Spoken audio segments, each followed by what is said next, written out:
Chapter 10. He passed out of the room and began climbing the stairs. Basil Hallward followed close behind.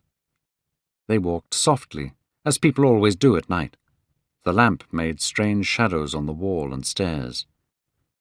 When they reached the top, Dorian put the lamp down on the floor. He took the key out of his pocket and turned it in the lock. "You really want to know, Basil?" he asked in a low voice. "Yes." "I am delighted," he answered, smiling. Then he added, "You are the one man in the world I want to know everything about me. You have influenced my life more than you think." Taking up the lamp, he opened the door and went in. Cold air passed between them. "Shut the door behind you," he whispered, as he placed the lamp on the table. Hallward looked around the room in surprise. The room had clearly not been lived in for years. The whole place was covered with dust, and there were holes in the carpet. A mouse ran across the floor. "So, you think that it is only God who sees the soul, Basil. Take the cover off the portrait, and you will see mine." The voice that spoke was cold and cruel.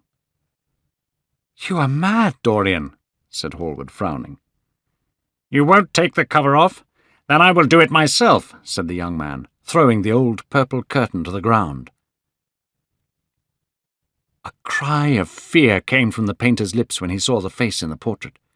It was Dorian Gray's face he was looking at, and it still had some of that wonderful beauty, but now there were terrible signs of age and corruption. But who had done it? He held the lamp up to the picture. In the left-hand corner was his name, painted in red. What had happened? He had never done that.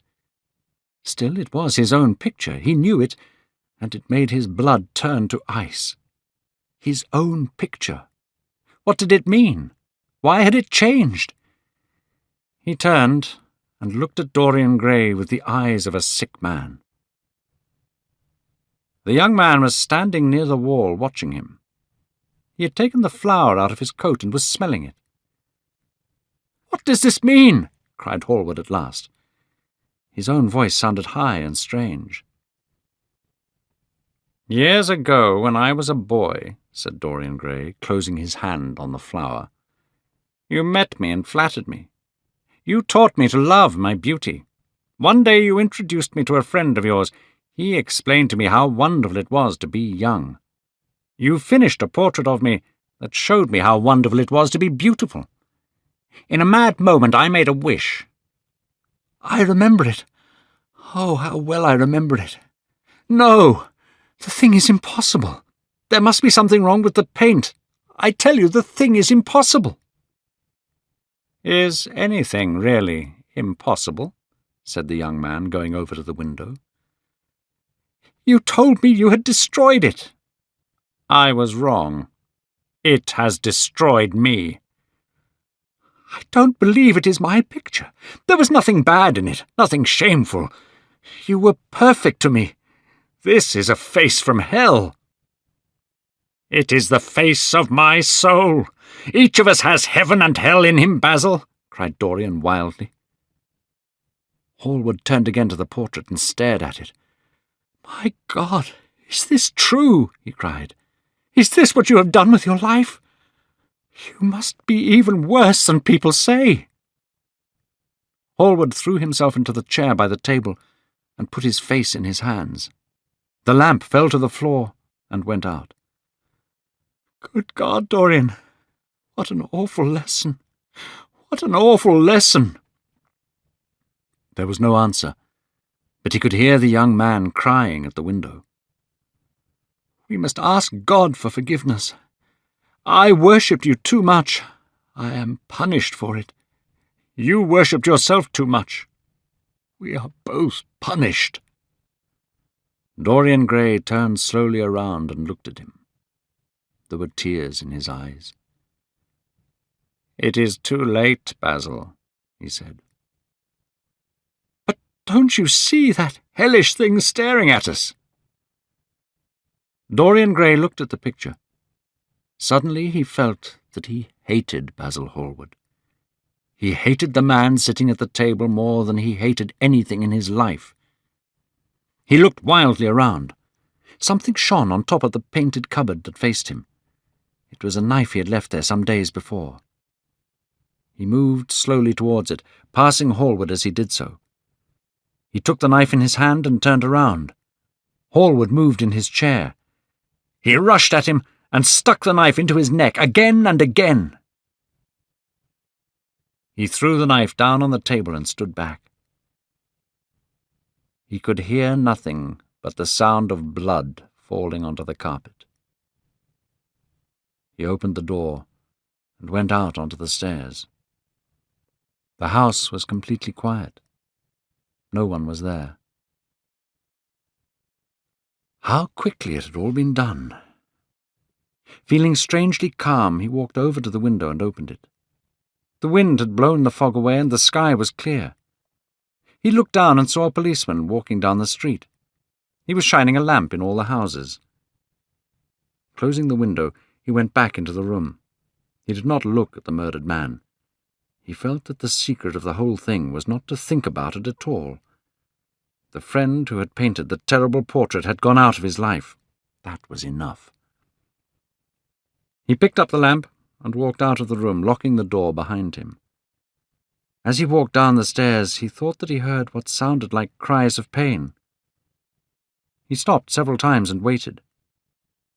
No. Everything was still. When he reached the library, he saw the bag and coat in the corner.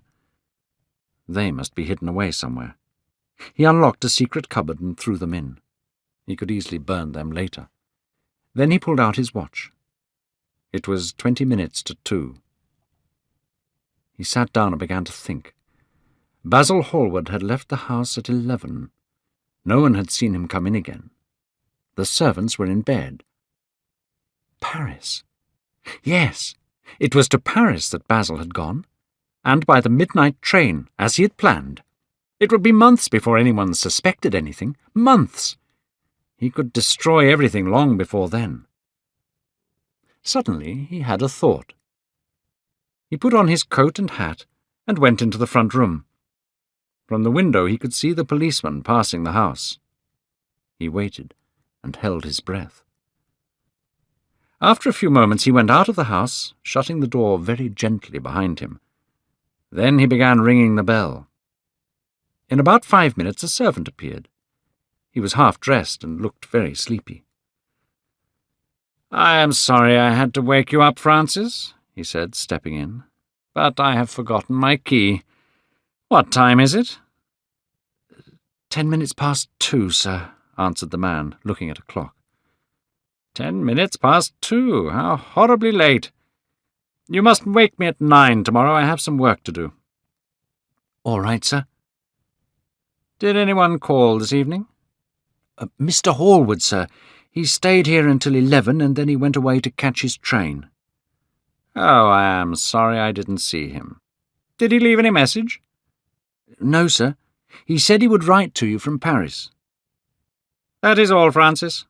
Don't forget to call me at 9 tomorrow." "No, sir." The man went off to his bedroom. Dorian Gray threw his hat and coat upon the table and passed into the library. For a quarter of an hour he walked up and down the room, biting his lip and thinking. Then he took down a book from one of the cupboards and began to turn the pages. Alan Campbell, 152, Hertford Street, Mayfair.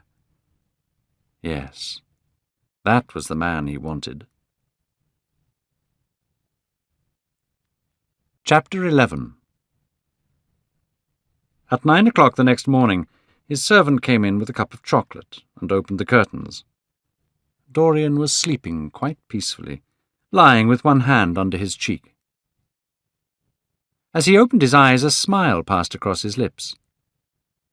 He turned round and began to drink his chocolate. The November sun came into the room and the sky was bright. It was almost like a morning in May. Slowly he remembered what had happened the night before.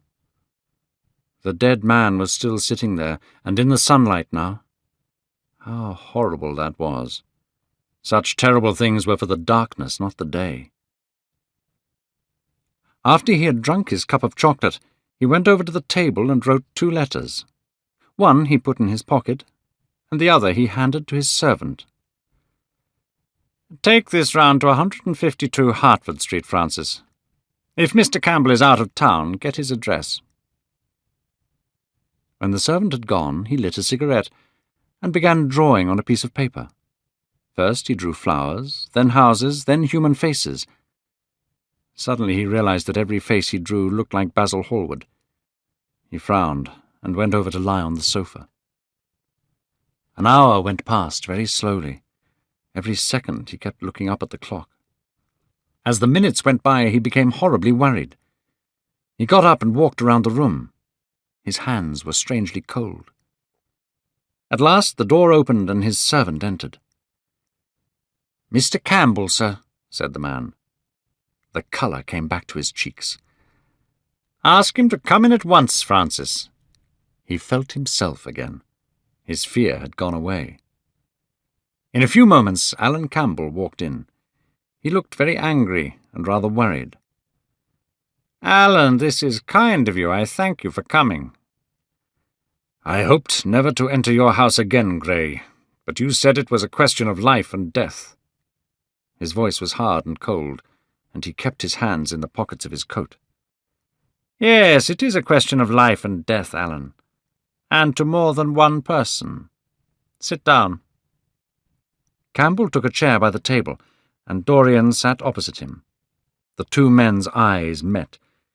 In Dorian's there was great sadness. He knew that what he was going to do was terrible. After a moment of silence, Dorian said very quietly, "Alan, in a locked room at the top of the house, a dead man is sitting at a table. He has been dead for 10 hours now. Don't stir, and don't look at me like that. You don't need to know who this man is. You don't need to know how or why he died. What you have to do is this." "Stop, Gray. I don't want to know anything more. I don't care if what you tell me is true or not true. I don't want any part in your life. Keep your horrible secrets to yourself. They don't interest me any more." "Alan, they will have to interest you." "I am awfully sorry for you, Alan, but I can't help myself. You are the one man who can save me. Alan, you are a scientist. You know about chemistry and things of that kind. What you have got to do is to destroy the thing that is upstairs." "You are mad, Dorian. I will have nothing to do with this." "He killed himself, Alan." "I am glad of that. But who made him do it? You, I suppose." "Do you still refuse to do this for me?" "Of course I refuse. You have come to the wrong man. Go to some of your friends. Don't come to me." "Alan, it was murder. I killed him. You don't know what he made me suffer." "Murder? Good God, Dorian! Is that what you have come to? I will have nothing to do with it." "You must have something to do with it. Don't ask any more questions. I have told you too much already. But you must do this. We were friends once, Alan." "Don't speak of those days, Dorian. They are dead." "They will hang me for this, Alan. Don't you understand? They will kill me for what I have done." Campbell got up to leave. "I will not have anything to do with this." "You refuse?" "Yes." The same look of sadness came into Dorian Gray's eyes. Then he took a piece of paper and wrote something on it. He read it over and pushed it across the table. Then he got up and went over to the window. Campbell looked at him in surprise and picked up the paper. As he read it, his face went white, and he fell back in his chair. After 2 or 3 minutes without speaking, Dorian came and stood next to him. "I am very sorry for you, Alan," he said, putting his hand on his shoulder. "But there is no other way. I have a letter written already. Here it is. You see the address. If you don't help me, I will send it. You know what will happen. But you are going to help me. It is impossible for you to refuse now." Campbell put his face in his hands. "The thing is quite simple, Alan. It has to be done. Face it and do it." A terrible sound came from Campbell's lips. "Come, Alan, you must decide now." Alan paused for a moment. "Is there a fire in the room upstairs?" "Yes, there is a gas fire."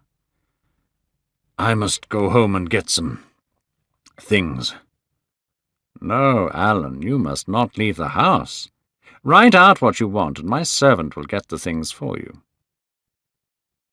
It was nearly 2 o'clock when the servant returned with an enormous wooden box filled with the things Campbell had asked for. "You can have the rest of the day to yourself, Francis." "Thank you, sir." When the servant had left, the two men carried the box up the stairs. Dorian took out the key and turned it in the lock. Then he stopped, and Campbell saw that his eyes were full of tears. "I don't think I can go in, Alan," he said. "I don't need you," said Campbell coldly. Dorian half opened the door. As he did so, he saw the face of the portrait staring in the sunlight. He remembered that the night before he had forgotten to cover the picture. He was about to rush forward when he saw something that made him jump back. There was blood on one of the hands in the portrait. How horrible it was! He hurried into the room, trying not to look at the dead man. Picking the curtain off the floor, he threw it over the picture. Then he rushed out of the room and down the stairs. It was long after 7 when Campbell came back into the library. He was quiet and white in the face, but very calm. "I have done what you asked me to do," he said. "And now goodbye. Let us never see each other again." "You have saved me, Alan. I cannot forget that," said Dorian simply. When Campbell had left, he went upstairs. There was a horrible smell in the room, but the thing that had been sitting at the table was gone. Chapter 12. "Don't tell me that you are going to be good," cried Lord Henry. "You're quite perfect. Don't change." Dorian Gray shook his head. "No, Harry. I have done too many terrible things in my life. I am not going to do any more. But tell me, what is happening here in London? I have been out of the country for more than a month." "People are still discussing poor Basil's disappearance."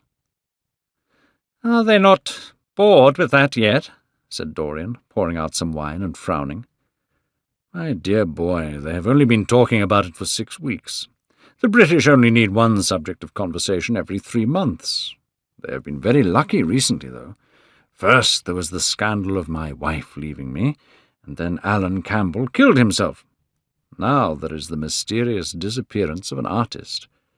The British police are saying that Basil did take the midnight train on the 9th of November, but the French police are sure that he never arrived in Paris at all." "What do you think has happened to Basil?" asked Dorian, holding up his wine against the light. "I have no idea. If Basil wants to hide himself, it is no business of mine. If he is dead, I don't want to think about him. Death is the only thing that ever frightens me. I hate it." "Why?" said the younger man in a tired voice. "Because," said Lord Henry, "it is the only thing that is final. Let us have our coffee in the music-room, Dorian. You must play Chopin to me. The man who ran away with my wife played Chopin beautifully. Poor Victoria. I was very fond of her. The house is quite lonely without her." Dorian said nothing, but went into the next room and sat at the piano. After the coffee had been brought in, he stopped playing. "Harry," he said, looking over at Lord Henry, "do you think Basil was murdered?" Lord Henry yawned. "Everyone liked Basil. Who would want to murder him? He was not clever enough to have enemies. Of course he was a wonderful painter. But a man can paint like Velasquez, and yet still be rather boring. Basil was really rather boring. The only thing that interested me about him was that he worshipped you." "I was very fond of Basil," said Dorian sadly. "But don't people say he was murdered?" "Oh, some newspapers do. But I don't think it is likely. I know there are awful places in Paris, but Basil was not the sort of man to go to them. What would you say, Harry, if I told you that I had murdered Basil? Said the younger man. He watched him carefully after he had spoken. No, Dorian, you would not murder anyone. It is ordinary people who murder. It is their way of finding the extraordinary pleasure that art gives us. A way of finding the extraordinary pleasure? Do you think that a man who has murdered could do it again? Don't tell me that. Oh, anything becomes a pleasure if you do it too often, cried Lord Henry, laughing. That is one of the most important secrets of life. I believe, though, that murder is always a mistake. One should never do anything one cannot talk about after dinner. But let us pass from poor Basil. I wish I could believe that he has died some romantic death, but I can't. He probably fell into the Seine off a bus. I can see him now lying on his back in the dirty green water. During the last 10 years he had not been painting well. Lord Henry walked across the room and touched the head of a strange grey bird that he kept in the music-room. Then he turned to face Dorian. Yes, he continued, taking his handkerchief out of his pocket. His painting seemed to me to have lost something. When you and he stopped being great friends, he stopped being a great artist.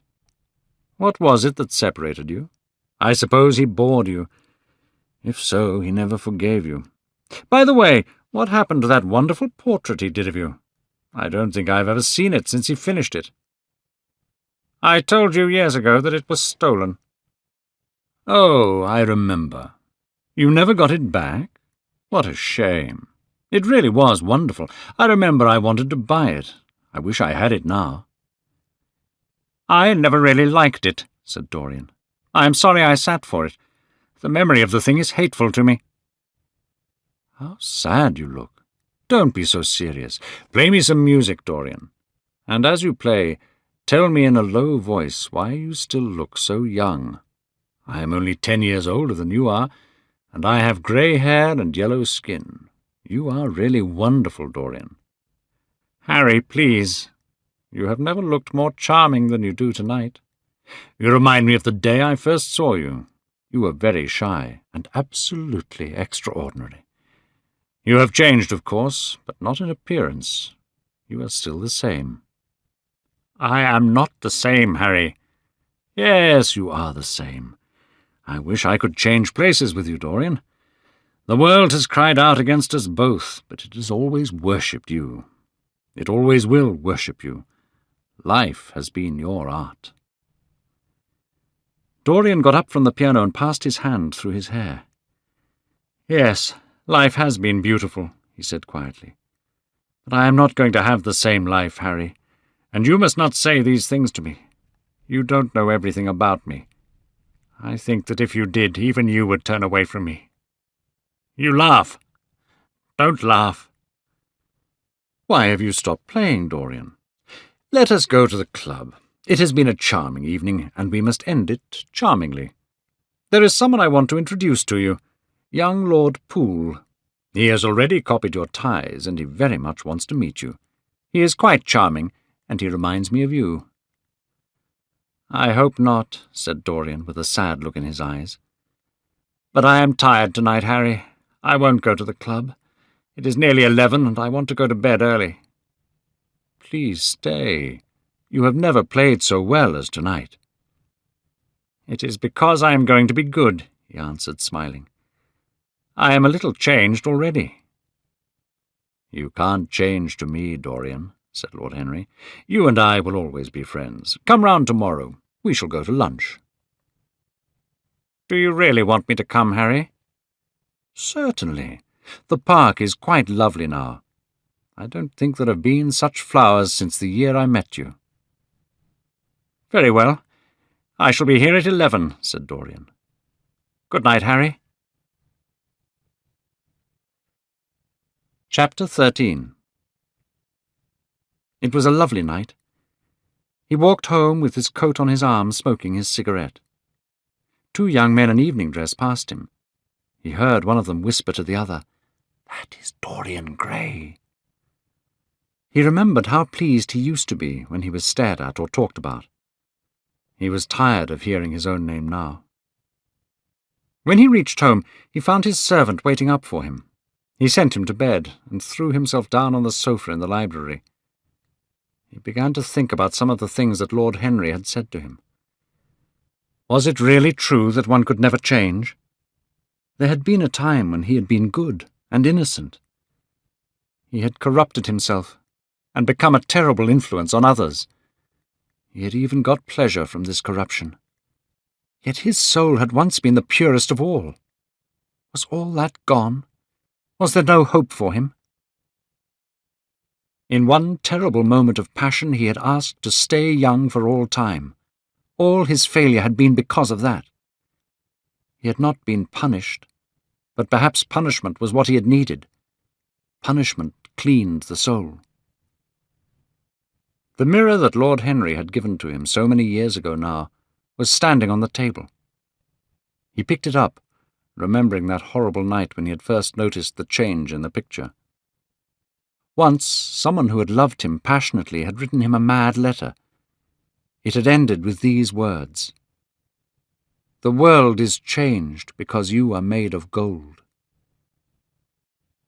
He repeated them to himself and suddenly realized that he hated his own beauty.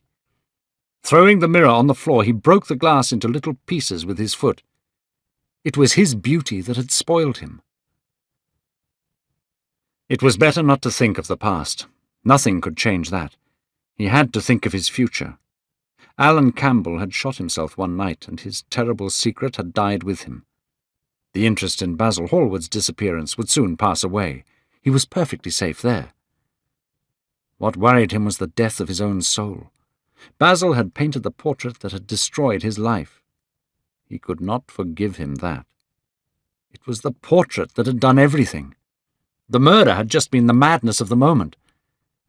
As for Alan Campbell, he had killed himself. It was nothing to do with Dorian Gray. A new life.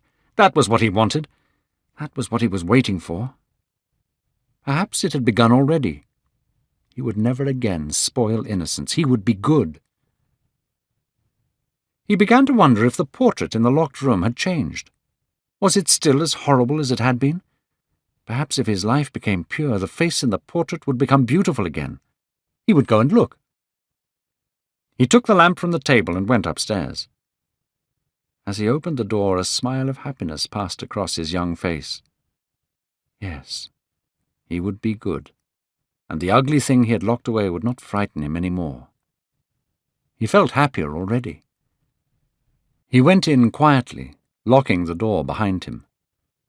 Walking straight over to the portrait, he took off the purple curtain that was covering it. An angry cry of pain came from him. He could see no change. The thing was still hateful, more hateful even than before. The red mark on the hand seemed brighter, and more like new blood. And why was the red mark larger than it had been? It was all over the fingers now. There was blood on the painted feet, and blood on the hand that had not held the knife. What did it all mean? That he should go to the police? That he should tell the whole story and be put to death? He laughed. He felt the idea was absurd. If he did tell them now, who would believe him? There was nothing left of the murdered man anywhere. He had destroyed everything belonging to Basil Hallward. He himself had burnt the bag and the coat. They would simply say he was mad. Was this murder to follow him all his life? Was he always going to suffer because of his past? Yet what could he do? Go to the police? Never. There was only one thing they could use against him, and that was the picture itself. He would destroy it. Why had he kept it so long? Once it had given him pleasure to watch it changing and growing old. Recently he had felt no such pleasure. It had kept him awake at night. When he had been away, he had been frightened that another person would see it. Just the memory of it spoiled many moments of happiness. He would destroy it. He looked around and saw the knife that had killed Basil Hallward. He had cleaned it many times, until there was no mark left on it. It was bright, and it shone. It had killed the painter. Now it would kill the painter's work, and all that it meant. It would kill the past. When that was dead, he would be free. He picked up the knife and pushed it into the picture. There was a cry and a crash. The cry was so horrible that frightened servants woke and came out of their rooms. Two gentlemen who were passing in the square below stopped and looked up at the great house. They hurried on until they met a policeman and brought him back. The policeman rang the bell several times, but there was no answer. Except for a light in one of the top windows, the house was all dark. After a time he went away and stood in the garden of the next house and watched. "Whose house is that?" asked the older of the two gentlemen. "Mr. Dorian Gray's, sir," answered the policeman. They looked at each other as they walked away and laughed cruelly. They knew who Dorian Gray was. Inside the house the servants were talking in low whispers to each other. Old Mrs. Leaf was crying. Francis was as white as death. After about a quarter of an hour they went fearfully upstairs. They knocked, but there was no reply. They called out. Everything was still. They tried the door. It was locked. Finally they got on the roof and came into the room through the window. When they entered the room, they found a portrait hanging on the wall. It showed Mr. Dorian Gray as they had last seen him, young and beautiful. Lying on the floor was a dead man in evening dress. He had a knife in his heart. He was old and horribly ugly. It was not until they saw his rings that they recognized who the man was.